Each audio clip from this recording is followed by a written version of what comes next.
भाई तो incoming free है, खाली जाना होगा तो पूछ, हाँ पूछ के जाना। जल्दी सबको लिखिए।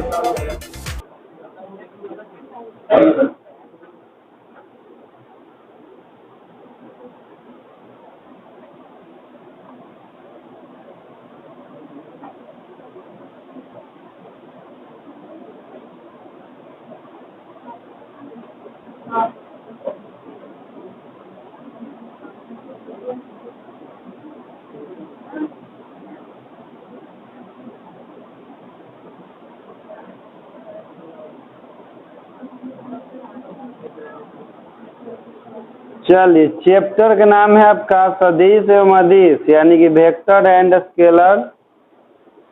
और उसमें सबसे पहले आपको लिख के दे दीजिए, स्केलर लिख के दे दीजिए, यानी कि अदिश राशि।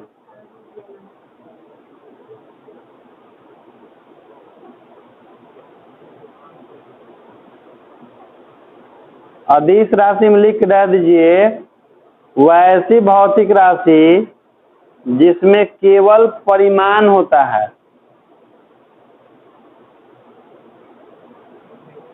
दिशा नहीं, दिशा नहीं, वैसी भौतिक राशि जिसमें केवल परिमाण होता है, दिशा नहीं। साथ ही सदिशों के योग का, साथ ही सदिशों के योग का त्रिभुज नियम का पालन नहीं करता है। सदिशों के योग का त्रिभुज नियम का पालन नहीं करता है, उसे अदिश राशि कहते हैं, उसे अदिश राशि कहते हैं। जैसे लिखिएगा दूरी, कोमा चाल, कोमा समय, कोमा विद्युत धारा, कोमा ज्योति तीव्रता, कोमा ताप, कोमा कार्य, कोमा ऊर्जा, कोमा शक्ति, कोमा दाब इत्यादि अदिश राशि है, अदिश राशि है। देखिए, जिसे बताएं आपको कि अदिश राशि क्या होता है, कि वैसा भौतिक राशि जिसमें केवल परिमाण होता है, उसमें कोई डायरेक्शन। जैसे मान लीजिए कि हम बोले यहाँ पर खड़ा होकर कि 5 मीटर, तो 5 मीटर कितने, ऊपर कि नीचे कि दाएं कि बाएं, कुछ पता चल रहा है नहीं। तो वैसा भौतिक राशि जिसमें केवल परिमाण होता है, उसमें कोई डायरेक्शन, तो वैसे सभी भौतिक राशि को हम लोग अदिश राशि कहते हैं। अब देखिए, जैसे मान लीजिए कि हम कहते कि 5 मीटर ऐसे हाथ इस तरह से, तो इसमें 5 मीटर भी हो गया, साथ में डायरेक्शन भी हो गया। तो जेकरा में मैग्नीट्यूड के साथ साथ, जिस मैग्नीट्यूड हो गया 5 मीटर, हाथ ऐसे किए तो डायरेक्शन हो गया ना। तो मैग्नीट्यूड के साथ साथ जिसमें डायरेक्शन भी होता है, तो उसको कहा जाता है सदिश राशि। लेकिन उसमें एक वर्ड आया है कि त्रिभुज के योग का नियम। तो देखिए, सदिश और अदिश जांच करने के लिए एगो नियम बनाया गया है त्रिभुज के योग का। नियम। जो भी भौतिक राशि उस नियम का पालन करता है उसको सदिश में रखा जाता है, और जो त्रिभुज के योग के नियम का पालन नहीं करता उसको अदिश के नियम में अदिश में रखा जाता है। जैसे विद्युत धारा आपका है ना, तो विद्युत धारा में परिमाण भी होता है और दिशा भी होता है। विद्युत धारा में परिमाण भी होता है, दिशा भी होता है। जानते हैं, मान लीजिए कि 2 एम्पीयर के करंट फ्लो हो रहा है किसी तार से, किसी भी तार से 2 एम्पीयर की धारा प्रवाहित है, तो उसमें विद्युत धारा की दिशा हमेशा किस प्रकार से होती है? उच्च विभव से। डायरेक्शन में हुआ ना कि विद्युत धारा हमेशा चलता है उच्च विभव से निम्न विभव की ओर, तो वो डायरेक्शन हो गया। और साथ में उसमें परिमाण होबे करेगा, 1 एम्पीयर, 2 एम्पीयर, 3 एम्पीयर, इसमें तो दोनों है, तो इसको सदिश होना चाहिए था। लेकिन ये जो जिसके द्वारा सदिश को जोड़ा जाता है ना, जिसको त्रिभुज के योग का नियम कहते हैं, उस नियम का ही पालन, इसी कारण से इसको अदिश राशि में रख दिया गया है। जबकि इसमें दोनों चीज है, परिमाण भी है और दिशा भी है। तो जिसमें केवल परिमाण होता है उसको हम लोग अदिश राशि कहते हैं, क्योंकि यह त्रिभुज के योग के नियम का पालन नहीं करता है। और जितना भी अदिश राशि होता है तो उसको जोड़ने का एक नियम बनाया गया है। अदिश राशि को नॉर्मल विधि द्वारा जोड़ा जाता है, जिसे हम लोग बीज गणित जानते हैं ना कि 2 + 2 = 4। तो सारा अदिश राशि को बीज गणित के नियम से जोड़ा जाता है। और जितना भी दुनिया में सदिश राशि है सब के सब को त्रिभुज के योग के नियम के द्वारा जोड़ा। तब कहिएगा कि त्रिभुज के योग के नियम कहाँ है, तो वो आगे पढ़ना है चैप्टर में, ठीक ना। तो चलिए अब लिखिए सदिश राशि, जिसका अंग्रेजी होता है वेक्टर क्वांटिटी।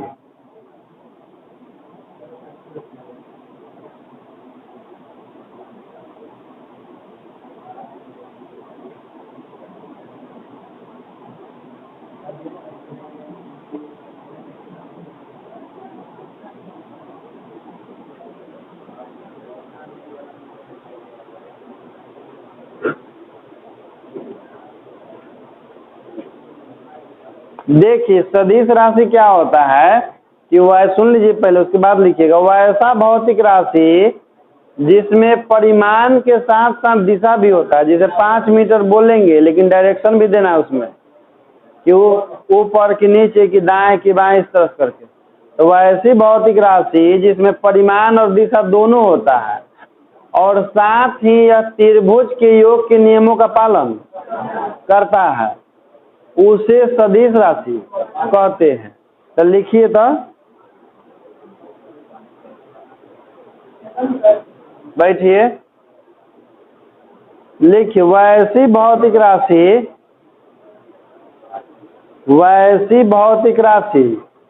जिसमें परिमाण के साथ साथ दिशा भी होता है। वैसी भौतिक राशि जिसमें परिमाण के साथ साथ दिशा भी होता है,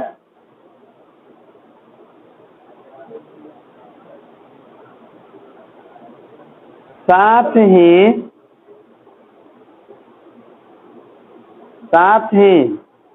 सदिशों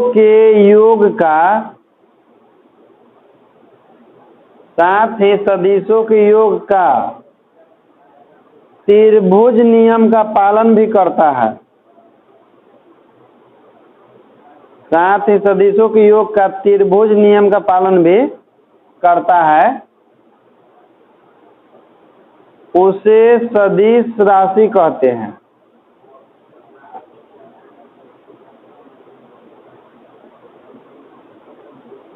उसे सदिश राशि कहते हैं। Paragraph change. सदिश राशि को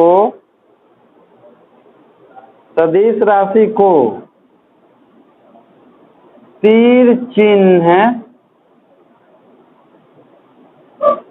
अब ब्रैकेट में से एरो बना लीजिएगा। सदिश राशि को तीर चिन्ह से निरूपित किया जाता है,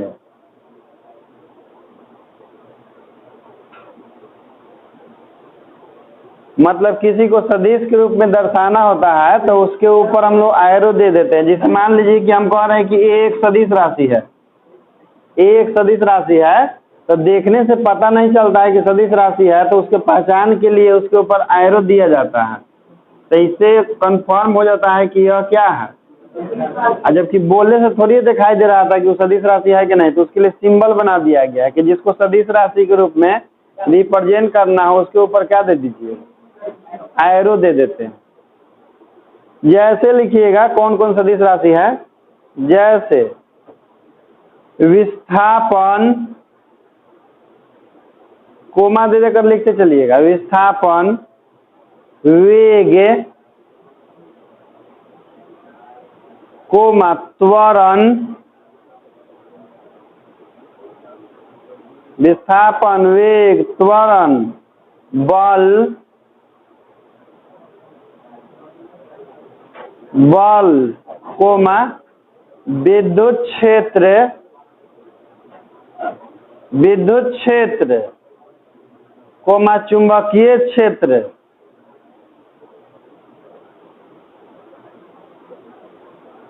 कोमा आवेग,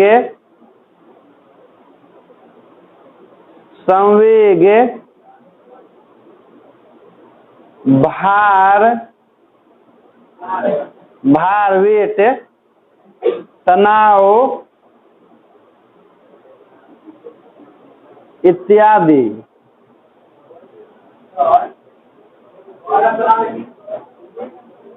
भार, तनाव इत्यादि हो गया।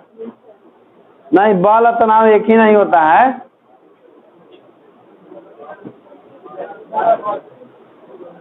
हो गया ना बालक। देखो अब दोनों के याद कर लो। अदिश राशि की क्या परिभाषा बताएं कि वह ऐसा भौतिक राशि जिसमें केवल परिमाण होता है लेकिन दिशा, और साथ ही वह त्रिभुज के योग के नियमों का पालन नहीं करता, उस सब अदिश। और सदिश के बताएं कि वह ऐसी भौतिक राशि जिसमें परिमाण भी होता है और दिशा भी होता है और साथ में त्रिभुज के योग के नियमों का पालन, उसे सदिश राशि कहते हैं। अब देखिए हम लोग आगे सब स्टेप बाय स्टेप पढ़ते हैं कि कैसे कौन सदिश राशि है, कैसे कौन अदिश राशि। अभी तक केवल परिभाषा पढ़े हैं। परिभाषा से खाली तो यही जानकारी होगा कि जेकरा में परिमाण दिशा होगा वो सदिश है, जेकरा में नहीं होगा अदिश। तो नोट लिखिएगा एक ठो,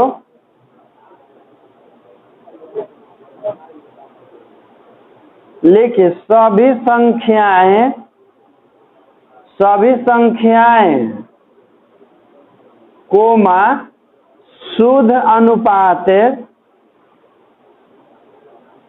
शुद्ध अनुपात एवं नियतांक, एवं नियतांक अदिश राशि होती है, अदिश राशि होती है, अदिश राशि होती है। देखिए जितना भी दुनिया में संख्या 1 2 3 4 1/2 5/2 पाई, आपको जो भी संख्या मालूम है वो सारा के सारा क्या है। उसके अलावा भी जितना भी नियतांक है, जैसे कि आप जानते हैं कि जी एक नियतांक है कि नहीं, जिसका मान होता है 9 दशमलव। लेकिन ई जो जैसे ई सदिश होता है क्योंकि इसमें डायरेक्शन होता है नीचे की ओर, ई सदिश होता है आपका। लेकिन देखिए गुरुत्वाकर्षण नियतांक जी जो है ये आपका क्या होता है, अदिश होता है। तो दुनिया में जितना भी लगभग नियतांक है, लगभग बोल रहे हैं सब नहीं, ठीक ना, जितना भी नियतांक है जिसका मान नियत है वो सब के सब अदिश राशि होता है। जैसे देखिए प्लैंक कांस्टेंट, तो प्लैंक कांस्टेंट के एस लिखते हैं ना, इसका मान 6.6262 है 10 के पर माइनस। ये भी आपका क्या होता है, अदिश राशि होता है। केवल ये वो आपका सदिश होता है नियतांक होते हुए भी, क्योंकि इसमें डायरेक्शन होता है, क्योंकि हमेशा किधर की ओर काम करता है। तो इसका मान हो गया 9.8, साथ में डायरेक्शन भी है कि नीचे की ओर काम करता है, इसीलिए सदिश हो जाता है। और दूसरा नोट लिखिए, एक और चीज और भुला गए, शुद्ध अनुपात भी सबका होता है, अदिश होता है। जैसे कि आपका हो गया अपूर्णांक, हो गया विकृति, हो गया कोण हो गया, अपेक्षिक घनत्व हो गया, ये सब के सब अदिश है। जैसे में लिख लीजिए सबसे अच्छा रहेगा ना। ओकर नीचे नोट जब लिखे हैं ना, ओकर नीचे एग्जाम्पल लिख लीजिए। जैसे लिख लीजिए 1 2 कोमा 1 कोमा 2 3/4। इसके बाद लिखिए और उसमें अभी शुद्ध अनुपात में लिख लीजिए, जैसे साइन थीटा कोस थीटा, इसे sine theta cos theta coma कोण, कोण हाँ, विकृति विकृति कोण विकृति लिख लिए। फिर उसके बाद लिखिए नियतांक में गुरुत्वाकर्षण नियतांक, गुरुत्वाकर्षण नियतांक कोमा प्लैंक नियतांक, प्लैंक कांस्टेंट एच के बारे में बता रहे हैं, प्लैंक नियतांक इत्यादि अदिश राशि है, इत्यादि अदिश राशि है। क्या बालक? शून्य भी अदिश राशि होता है। जितना भी संख्या है सब के सब, यहाँ तक कि पाई जो हम लोग जानते हैं जिसका मान 22 बटा, वो भी अदिश होता है। और जितना भी शुद्ध अनुपात है वो भी अदिश होता है। शुद्ध अनुपात मतलब जेकर ऊपर नीचे मात्रा सेम हो, और जितना आपका हो गया नियतांक वो भी सब। अब देखिए अदिश राशि जो है उसको जोड़ा जाता है बीजगणित के नियम से, और सदिश राशि को जोड़ा जाता है त्रिभुज के योग के नियम द्वारा या समानांतर चतुर्भुज के योग के नियम के द्वारा, जो कि आपको इसी लेसन में आगे पढ़ने के लिए मिलेगा। तो नोट लिखिए कि अदिश राशि को बीजगणित के नियम द्वारा जोड़ा जाता है। अदिश राशि को बीजगणित के नियम द्वारा जोड़ा जाता है। अदिश राशि को बीजगणित के नियम द्वारा जोड़ा जाता है। हो गया? चलिए अगला नोट लिखिए। लिखिए सदिश राशियों को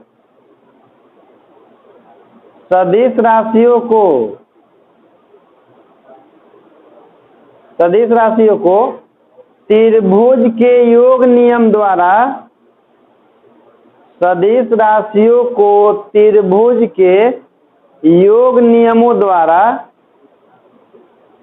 त्रिभुज के योग नियमों द्वारा या समानांतर चतुर्भुज के, या समानांतर चतुर्भुज के, या समानांतर चतुर्भुज के योग नियमों द्वारा जोड़ा जाता है।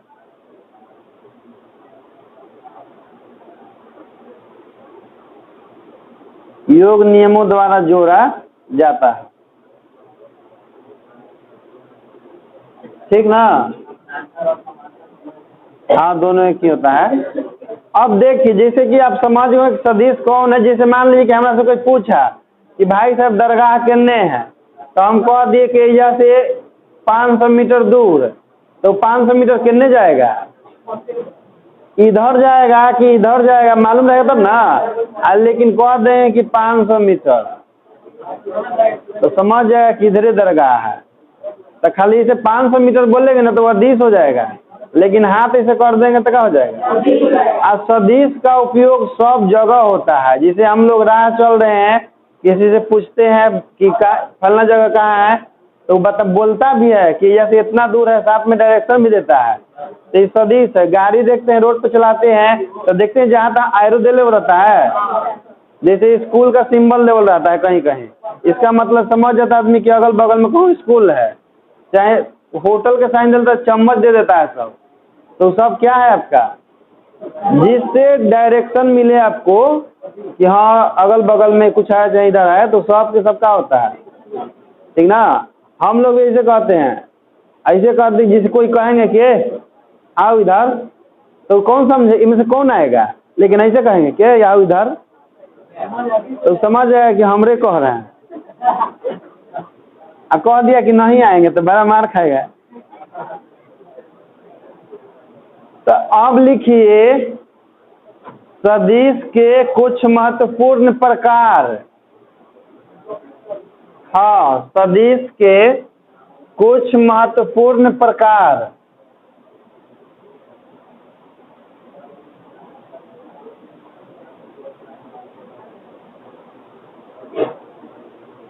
देखो पिछला साल तो 16-17 को पढ़ाए थे, लेकिन इस साल 20 को कम से कम पढ़ाएंगे सदिश के प्रकार। तो पहला सदिश लिखिए, उसका अंग्रेजी भी लिख लीजिएगा।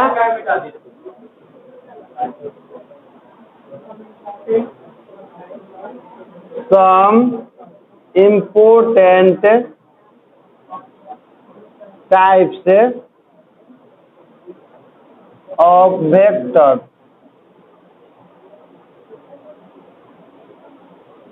ये वेक्टर में तर गया ना।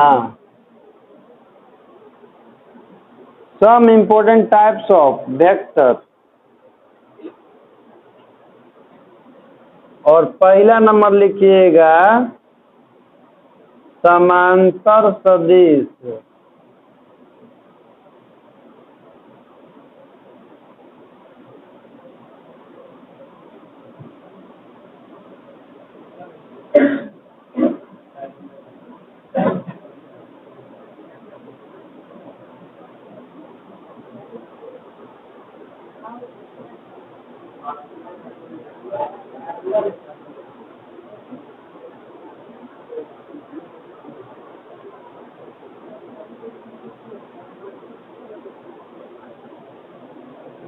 देखिए समानांतर सदिश क्या होता है कि दो या दो से अधिक वैसे सदिश जो एक दूसरे के समानांतर होते हैं। एक दूसरे के समानांतर, अच्छा समांतर का मतलब जानते हैं एक्चुअल में समानांतर का मतलब होता क्या है?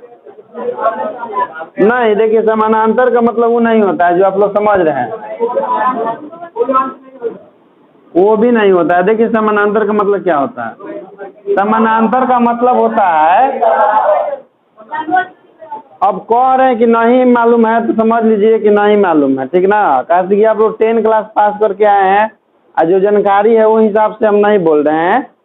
देखिए समानांतर दो कोई भी राशि या दो रेखा उसी समय समानांतर होता है जब दोनों के बीच की दूरी हर जगह एक समान हो। कहने का मतलब कि यहाँ यदि 5 सेंटीमीटर डिस्टेंस होगा तो यहाँ भी, और साथ ही दोनों के बीच जो हम लोग मिलाने के लिए लाइन खींचते हैं, दोनों लाइन एक दूसरे पर क्या होना चाहिए, जो लाइन खींचेंगे वो लाइन दोनों पर परपेंडिकुलर होना चाहिए, तब भी जाके समानांतर होता है। तो समानांतर होने के लिए दो गो शर्त होता है कि दोनों के बीच का दूरी हर जगह बराबर होना चाहिए, ठीक ना। जैसे हम रेलवे के पटरी देखते हैं, कहते हैं कि समानांतर है, जबकि कहीं कहीं मुड़ल भी रहता है इसे, फिर भी वो समानांतर है क्योंकि दो के बीच के डिस्टेंस हमेशा कि डिस्टेंस कम बेसी हो जाता है तो रेल में उतर जाएगा, कम बेसी हो जाएगा, ठीक ना। तो कैसे घूम जाए, जैसे कहे का मतलब कि ऐसे जाए ना, तो जनरली आप लोग ऐसे यहाँ तक समानांतर समझते आ रहे हैं, लेकिन इस तरह से भी घूम जाएगा ना, अब दोनों के बीच के डिस्टेंस हर जगह क्या रहेगा, समान रहेगा। तो ये अभी कहाँ है, समानांतर ही है, ठीक ना। तो समानांतर समझ गए कि समानांतर कब होता है। अब चलिए समानांतर सदिश में आइए कि समानांतर सदिश क्या होता है। तो दो या दो से अधिक वैसे सदिश जो एक दूसरे के समानांतर होते हैं। समानांतर मतलब दोनों के बीच की दूरी बराबर होना चाहिए और दोनों को मिलाने वाला लाइन जो है दोनों पर परपेंडिकुलर होना चाहिए। परपेंडिकुलर मतलब लंबवत, तब भी जाके समानांतर होगा। आई जरूरी नहीं है कि समानांतर है तो दोनों एक दूसरे के एकदम बराबर ही होगा। कहे का मतलब कि छोट बड़ भी हो सकता है, ये वाला बड़ हो सकता है, ये वाला छोट भी हो सकता है। वो अलग बात है कि इसको आगे बढ़ा सकते हैं हम लोग, तो बड़ छोट भी हो सकता है और दोनों बराबर भी हो सकता है, ठीक ना। या देखिए इस तरह से भी हो सकता है कि इस डायरेक्शन में हुआ एक हो, तो दोनों का डायरेक्शन अपोजिट भी हो सकता है, दोनों का डायरेक्शन एक भी हो सकता है, दोनों बराबर भी हो सकता है और बड़ छोट भी हो सकता है। तो समानांतर में ई वाला जो है ना, ये आपको होता है प्रति समांतर। प्रति समांतर इसलिए क्योंकि एक दूसरे के विपरीत होता है, तो उसको बोलते हैं एंटी पैरेलल। पैरेलल है लेकिन विपरीत दिशा में है।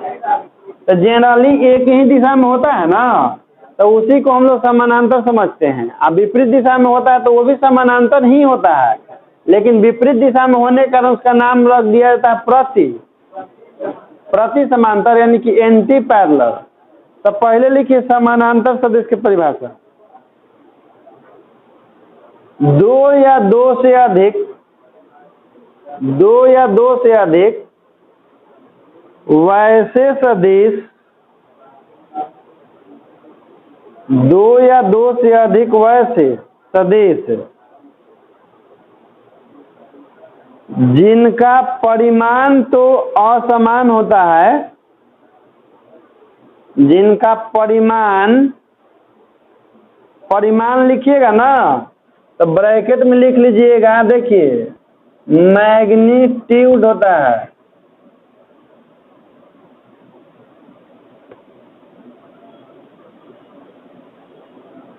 दो या दो से अधिक वैसे सदिश जिनका परिमाण तो असमान होता है, जिनका परिमाण तो असमान होता है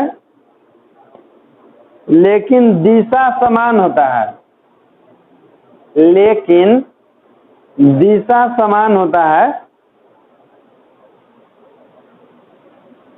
दिशा समान होता है, उसे समांतर सदिश कहते हैं।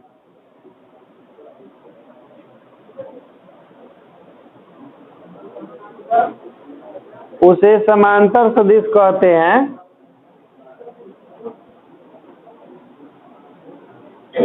डायग्राम उसका बना लीजिए। जैसे देखिए बालक, ए एक सदिश है और एक दूसरा सदिश बी है। जरूरी नहीं है कि दोनों का होके, लेकिन देखिए दोनों का डायरेक्शन, जैसे देखिए दोनों की लंबाई बराबर है। एक लंबाई मतलब परिमाण समझ सकते हैं उसको। परिमाण को अंग्रेजी में कहते हैं मैग्नीट्यूड। जैसे मान लीजिए कि बोले कि है 5 मीटर और ये ला 3 मीटर, तो दोनों के मान तो बराबर नहीं है, लेकिन देखिए डायरेक्शन के मामले में दोनों क्या है, डायरेक्शन दोनों की एक ही दिशा में है। तो बोले हैं कि परिमाण तो असमान हो सकता है लेकिन डायरेक्शन एक समान होता है। तो बना लीजिए डायग्राम। अब देखिए इसको लिखते हैं, जैसे ए समानांतर बी है ना, तो इसको देखिए लिखने का तरीका होता है इस तरह से कि ए वेक्टर, इसको पढ़ते हैं वेक्टर है, ठीक ना। जैसे देखिए ई का लिए ए है और ए के ऊपर क्या लगा दिए, तो उसको दो तरीका से आप बोल सकते हैं। या तो बोलिए सदिश ए, सदिश ए, और सदिश को ही क्या बोलते हैं हम लोग। तो वेक्टर ए जब भी बोलेंगे ना तो समझिएगा कि ए लिख के इसके ऊपर तीर का साइन, चाहे बोले सदिश ए तो ई मत लिख दीजिएगा कि सदिश ए और तब जाके वेक्टर ए, नहीं तो इसका मतलब हो जाए कि सदिश और सदिश ए, क्योंकि एक मतलब क्या होता है, केवल सदिश ए बोलेंगे तो ऐसे आप लिख सकते हैं सदिश और ए, एक बराबर में लिखना होगा तो ऐसे लिख देंगे। ए लिख दिए मतलब सदिश लिखा गया, सदिश सब लिखने से सकता, भले एरो नहीं दीजिएगा तो लिख सकते हैं सदिश ए, ठीक ना, क्योंकि उसके सदिश के लिए उसके ऊपर क्या देते हैं एरो। तो जब एरो दे ही दिए तो सदिश लिखे क्या जरूरत होगा, समझे। तो वेक्टर ए समानांतर है वेक्टर, तो पैरेलल का साइन इस तरह से होता है ना, इसके ऊपर एल लिख देते हैं, ठीक ना। इसको हम लोग पढ़ते हैं पैरेलल यानी कि समानांतर। तो vector A parallel vector B, लेकिन दोनों के लंबाई बराबर नहीं है ना। तो देखिए उसके लिए हम लिखते हैं कि mod of vector A not equal to mod of vector B. कहने का मतलब कि A not equal to B, केवल लिख लीजिए। हम मोड का मतलब बताएंगे कि क्या होता है मोड का मतलब यहाँ पर।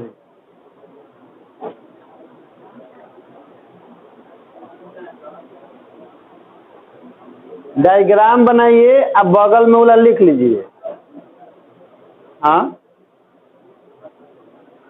जब हम बना रहे हैं तो ध्यान से देखते रहिएगा कि कहाँ बता रहे हैं।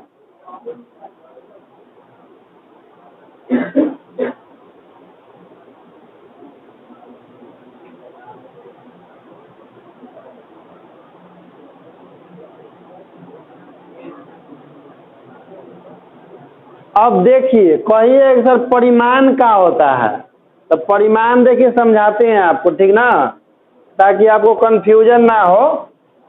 देखिए बालक, जैसे मान लीजिए कि कोई भी सदिश होता है ना, कोई भी सदिश होता है, जैसे मान लीजिए कि ए एक सदिश है, ठीक, तो इसका कुछ ना कुछ मान होगा ना, तो हम अपने मान से इसका मान ले लेते हैं। देखिए मान इसका ले लेते हैं 2i cap plus 3j cap अब प्लस 4k कैप। अब कहिए सर i कैप का होता है, j कैप का होता है और k कैप, ठीक। तो i कैप होता है एकांक सदिश, जिसको हम यूनिट वेक्टर के नाम से, j कैप भी एकांक सदिश होता है जिसको यूनिट वेक्टर के नाम से जानते हैं, k कैप भी एकांक सदिश होता है जिसको यूनिट वेक्टर के नाम से।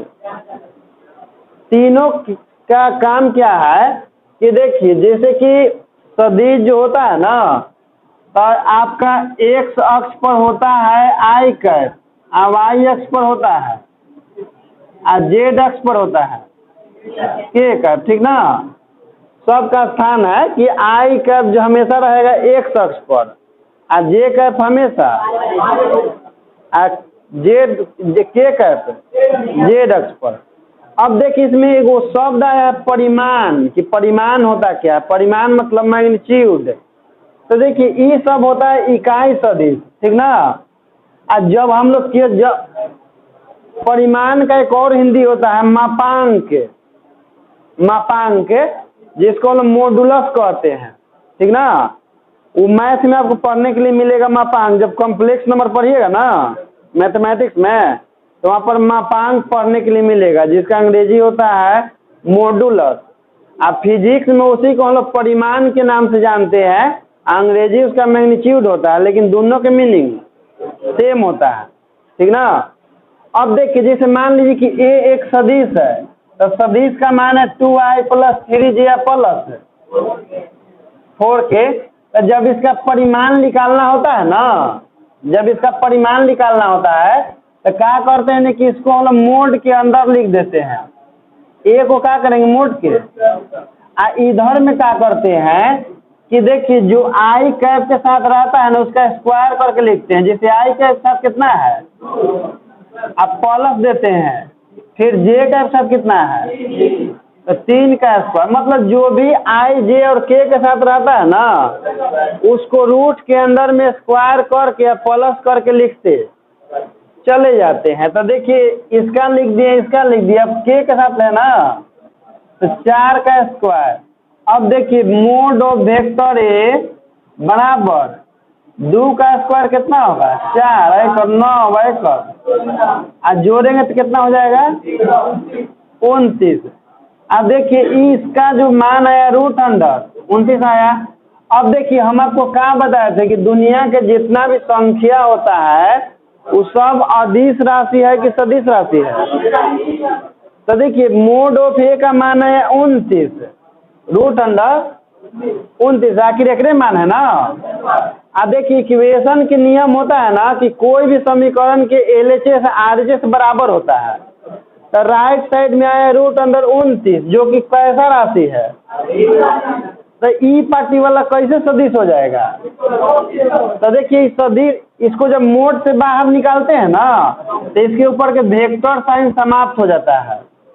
किसी भी सदिश राशि को जब मोड के अंदर लिखते हैं और जैसी मोड से बाहर निकलता है तो सदिश का साइन समाप्त हो जाता है। इसका मतलब है कि यह क्या हो गया आपका अदिश। तो इससे आगे वो नोट बनता है कि देखिए ई है सदिश राशि, ठीक ना, और सदिश राशि का हम लोग ले लेते हैं मोड। तो मोड लेने के बाद जो बाहर निकलता है तो क्या बन जाता है, तो मोड ऑफ सदिश बराबर क्या होता है ठीक, तो किसी भी सदिश का परिमाण होता है ना, तो हमेशा एक अदिश राशि होता है। अब कहिएगा कि सर ई वाला कैसे हो गया, तो देखिए वो समझाते एग्जाम्पल देखिए। जैसे मान लीजिए कि ए के मान है 2i प्लस 3j, ठीक ना बालक है, के नहीं भी ले सकते हैं। अब मान लीजिए कि बी के मान है इस तरह से कि 4i प्लस 6j ले लेते हैं। तो देखिए इसका मोड पर निकालिए ए का, तो मोड ऑफ ए बराबर क्या होगा, 2 का स्क्वायर प्लस, तो क्या हो जाएगा 4 प्लस 9 बराबर। अब देखिए तो इसका मोड हटाएंगे तो क्या हो जाएगा ए √13, ठीक। अब बी के देखिए मान निकालते हैं, बी का मान मोड ऑफ बी ले लेते हैं इसका, तो मोड ऑफ बी करेंगे तो √100, 4 का स्क्वायर प्लस, तो 4 के स्क्वायर 16 एकड़, तो कितना आएगा जोड़ के √52, 52 का रूमूल निकलता है ना, 4 गुना 13 कर देंगे तो 4 का 2 निकल जाएगा। अब मोड ऑफ बी का मान कितना हो जाता है बी, इसको लिख देंगे 2 रूट नहीं जी। अब देखिए तो एक और मान आया है ए बराबर √13, एक और मान आया है, तो वही से लिखे थे कि ए नॉट इक्वल टू, जैसे दोनों एक ही डायरेक्शन में है लेकिन दोनों का देखिए परिमाण बराबर आया है। यही से बोलते हैं कि जब दो सदिश एक दूसरे के समानांतर, सॉरी दो या दो से अधिक वैसे सदिश है जिनके दिशा तो एक समान होते हैं लेकिन परिमाण एक समान, तो परिमाण के मतलब कि अगर परिमाण जब निकालिएगा मोड तब पता चल जाता है कि बराबर है कि, ऐसे परिभाषा से नहीं पता चलता है। फिर से एक बार निकालने के लिए सिखाएंगे क्वेश्चन देके, ठीक ना, हल्का फुल्का बता दिए कि परिमाण आखिर होता क्या है। तो किसी भी सदिश में आई जे के रहता है ना, तो उसके गुणांक को रूट के अंदर में स्क्वायर करके प्लस करके लिखते चल जाते हैं, लास्ट में जोड़ देते हैं, जो आता है वही उसका मान होता है। अब किसी भी सदिश का परिमाण हमेशा एक अदिश राशि होता है। तो और पढ़िए अभी, अब लिखिए अगला सदिश है, नहीं वो सब फिर बताएंगे एक बार एग्जाम्पल देके। सदिश के दूसरा प्रकार लिखिए प्रति समांतर सदिश, प्रति समांतर सदिश है,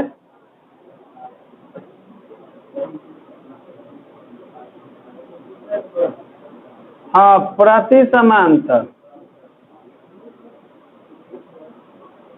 सदिश है। प्रति का मतलब होता है एंटी,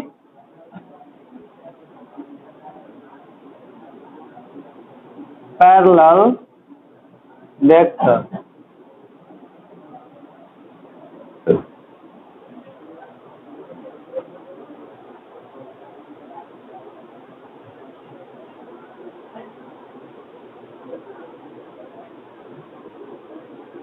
देखिए प्रति समानांतर क्या होता है कि जिसका दिशा भी एक दूसरे के विपरीत होता है, अब परिमाण भी बराबर, कि परिमाण भी बराबर नहीं रहेगा, यानी कि लंबाई में भी बराबर नहीं रहेगा और साथ में डायरेक्शन भी एक दूसरे के अपोजिट रहेगा, तो वैसे दो सदिश को हम लोग प्रति समानांतर सदिश। तो लिखिए वैसे दो सदिश, वैसे दो सदिश जिनका परिमाण असमान होता है, वैसे दो सदिश जिनका परिमाण असमान होता है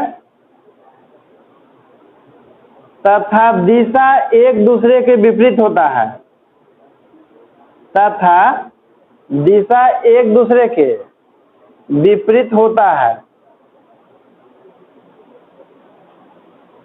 दिशा एक दूसरे के विपरीत होता है, उसे प्रति समांतर सदिश कहते हैं, उसे प्रति समांतर सदिश कहते हैं।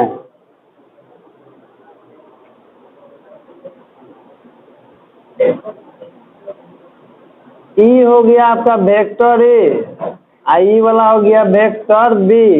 अब देखिए दोनों लंबाई में भी बराबर नहीं है और दोनों के डायरेक्शन भी एक दूसरे के विपरीत है। तो डायग्राम बना लीजिए और डायग्राम के नीचे लिखिएगा वेक्टर ए एंटी पैरेलल ए बालक एंटी पैरेलल वेक्टर बी। तो एगो तो डायरेक्शन एक दूसरे के एक दिशा में नहीं है और ऊपर से दोनों के परिमाण भी।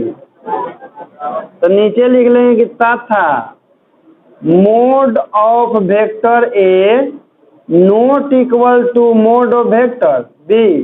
अब देखिए वेक्टर ए का मोड निकालते हैं तब वेक्टर साइन समाप्त हो जाता है ना, क्योंकि सदिश का परिमाण क्या होता है, अदिश होता है। अदिश व वेक्टर साइन नहीं होता है। तो देखिए मोड ऑफ वेक्टर ए का मान ए और मोड ऑफ वेक्टर बी का मान बी, और जो कि दोनों एक दूसरे के बराबर, लंबाई भी बराबर नहीं है ना। क्या बालक, देखिए बात समझिए, हम क्या बोले हैं कि वैसे दो या दो से अधिक सदिश जिसका परिमाण तो समान होबे करता है और डायरेक्शन भी एक दूसरे के, तो डायरेक्शन इधर की ओर लिखिएगा, उसके अपोजिट लिखना पड़ेगा। एकरा तो कह रहे हैं कि बी पहनने में है।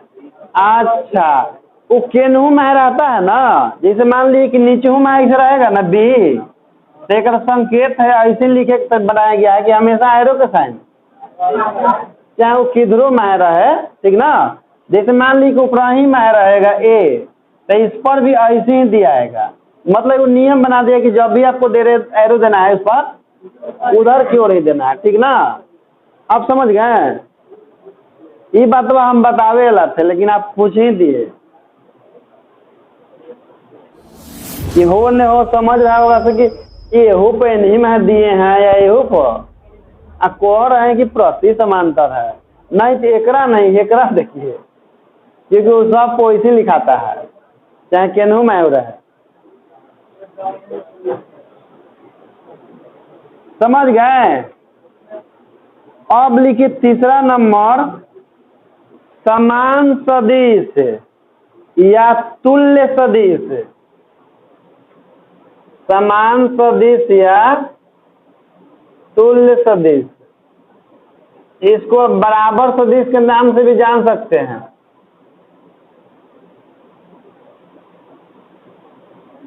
तुल्य सदिश, इसको हम बोलते हैं इक्वल वेक्टर। हाँ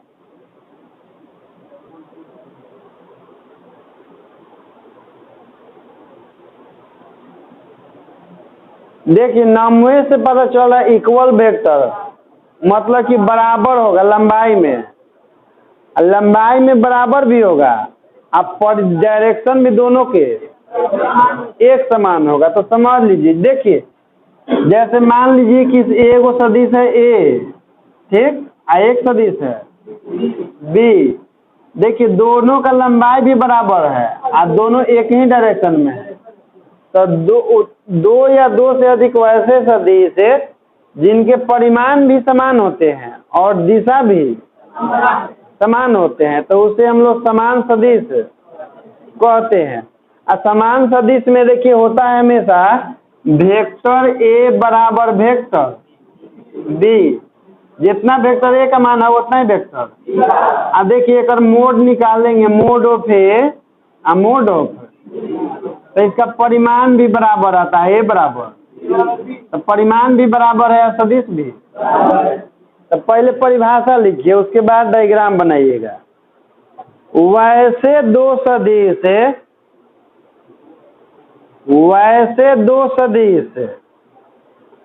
जिनका परिमाण और दिशा, वैसे दो सदिश जिनका परिमाण और दिशा, जिनका परिमाण और दिशा दोनों समान होते हैं, दोनों समान होते हैं, उसे समान सदिश कहते हैं। उसे समान सदिश कहते हैं।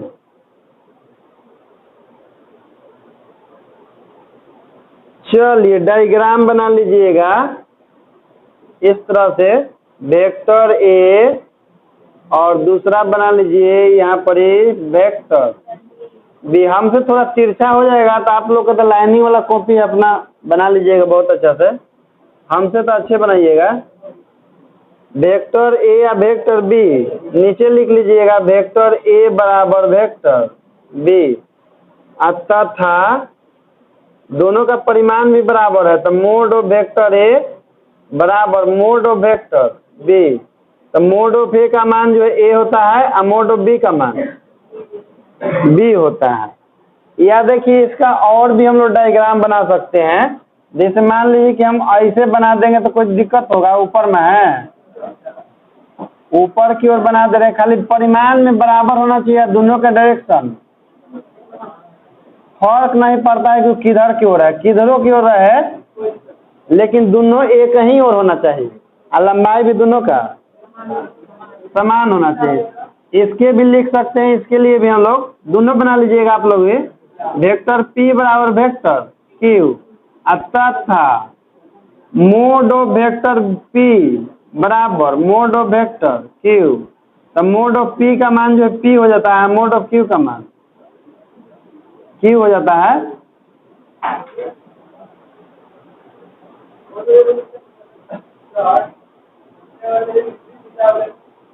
क्या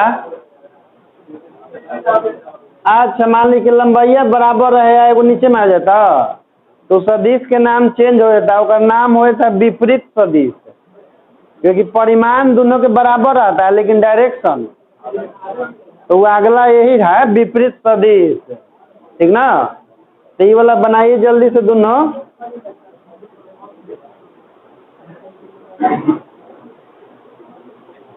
आए वो एक क्वेश्चन बताते हैं आपको।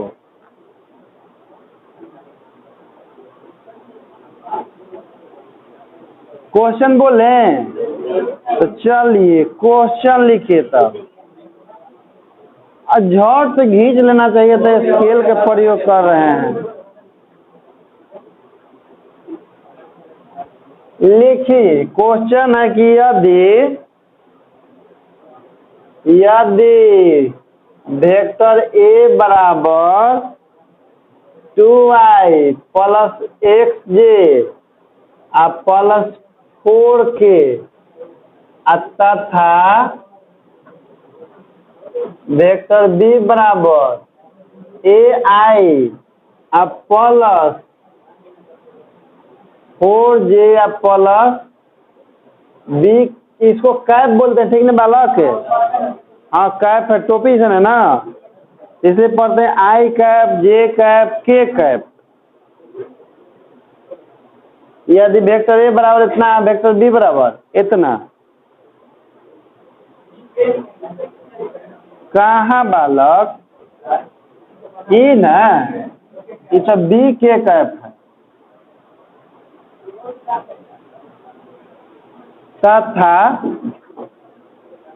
तथा वेक्टर ए एवं वेक्टर बी समान सदिश है, तथा वेक्टर ए एवं वेक्टर बी समान सदिश है, वेक्टर ए और वेक्टर बी समान सदिश है, तो ए कोमा एक्स तथा बी का मान बताएं। तो ए कोमा एक्स तथा बी का मान बताएं।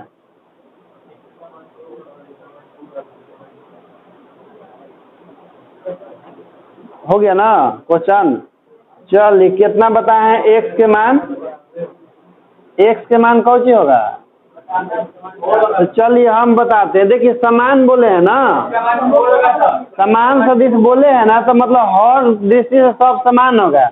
जैसे एक साथ आई के साथ कितना है, तो एक रो में आई के साथ दुए होना चाहिए, तो इसलिए ए बराबर कितना हो जाएगा लेकिन ऐसे नहीं बनाते हैं। देखिए कैसे बनाते हैं, लिखेंगे। देखिए बालक, चूंकि बनाने का तरीका, चूंकि सदिश ए, ऐसे लिखिएगा, चूंकि वेक्टर ए तथा वेक्टर बी समान सदिश है। वो कह रहा है क्वेश्चन में ना, तो जो कह रहा है उसको फॉलो करते हैं। कह रहा है कि ए और बी समान सदिश है, यानी कि वेक्टर ए बराबर वेक्टर, तो वेक्टर ए का मान लिख दीजिए 2i cap plus x j cap plus 4k cap अब बराबर a i cap plus 4j cap plus. अब हम स्टेप बाय स्टेप बनाते हैं। जिसे इसके बाद क्या करते हैं ना कि दोनों तरफ आई जे तथा के कैप के गुणांकों की तुलना करने पर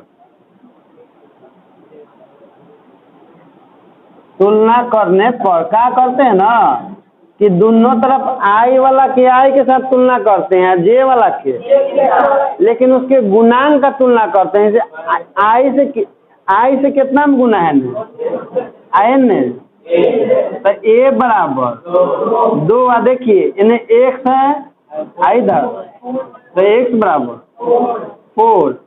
आई वाला देखिए क्या हो जाएगा, हो गया ना।